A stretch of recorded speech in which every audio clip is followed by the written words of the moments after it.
My friend and I always used to walk through a wonderful, spacious park when we were younger. It was full of tall trees, and it was very nicely maintained. In this large park, there was an abandoned mansion. I can't really say how long it had been there, but on that day, the front door of the mansion was wide open. The two of us decided to check out what was inside the place. As we inched through the door, the very first thing we noticed was that the mansion's floor was littered with crumpled up pieces of paper. We looked at each other and observed that there was no furniture, nothing except for those wrinkled balls of paper. The mansion had 6 rooms on its main floor, and every room we entered bore more and more scrunched up pieces of paper. We decided to open up one of the paper balls to see what was inside. Our curiosity got the better of us. I picked up a single wrinkled piece, and as my friend picked up another, I unfolded my paper, smoothing out its bends and dents. At that moment, it was almost as if a piece of a rainbow emerged before our eyes, and I was suddenly standing next to a large window in one of the upstairs rooms of the house. I was looking outside into the large park. When I looked down at the piece of paper I held, it read, "Look outside the large window that oversees the park in the upstairs parlor." I dropped the piece of paper and it fluttered gracefully to the ground. Meanwhile, I stared at my open hands in a bout of horror. Dazed and utterly perplexed, I found my way downstairs and met up with my friend. He was in the kitchen, sitting at a round table that hadn't been there before. Where did that come from? I wondered.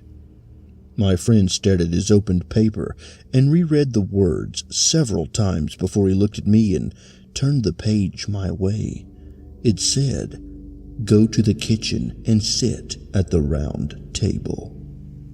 We stared at each other for a few moments, vaguely afraid, but then we began to chuckle. Within seconds, we were laughing our heads off, marveling at our newfound game.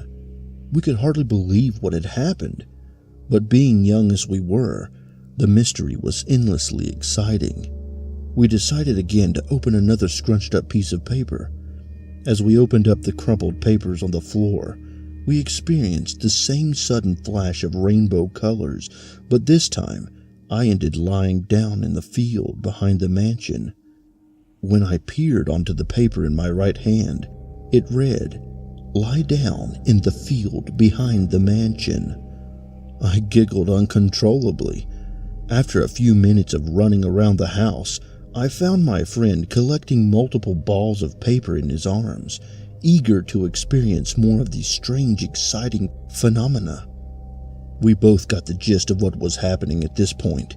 We had no idea as to how it was possible, but we decided to have more fun with it. The supernatural always had a way of captivating our hearts. After a few more run-throughs with these strange mini teleportation devices, I began to feel apprehensive.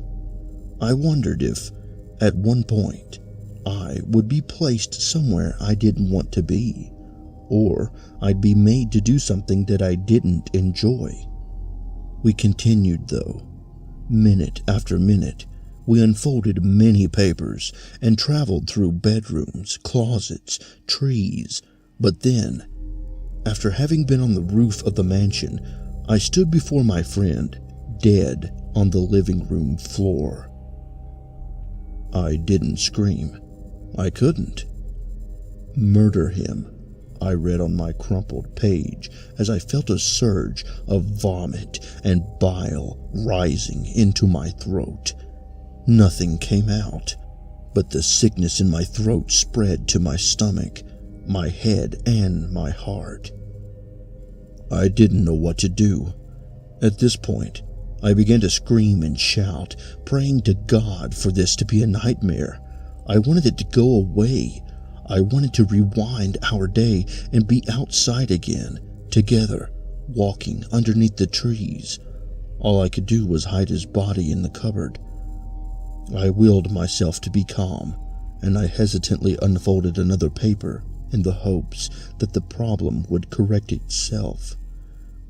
Once again, I saw the colors of the rainbow. I found myself standing behind a tree several meters away from the house. I could clearly see the front door. Within a few instants, I saw both myself and my friend walk through that door. I began to wonder if I had died, or if I was having an out-of-body experience. I looked at the sheet in my hand, and the only words scrawled upon it were, "Time will repeat itself, and a paradox will take place, and it will be allowed." That gave me an idea. In my pocket remained the paper that made me kill my friend. Without looking at it, I crumpled it back up. Quietly, I followed my other self, who had separated from my friend as he explored the rooms of the house. As I crept behind him, he turned around very suddenly. Before he could utter a syllable, I forced the paper in front of my eyes, and in a flash of rainbow colors, I was able to kill my other self. The laws of time allowed me to take over my dead self's place in this world, and also because of the fact that it was allowed to happen, as it was written on the second piece of paper that I had on me, which reversed time. It must have control over time and paradoxes, which made me now the new alive and present of my other dead self.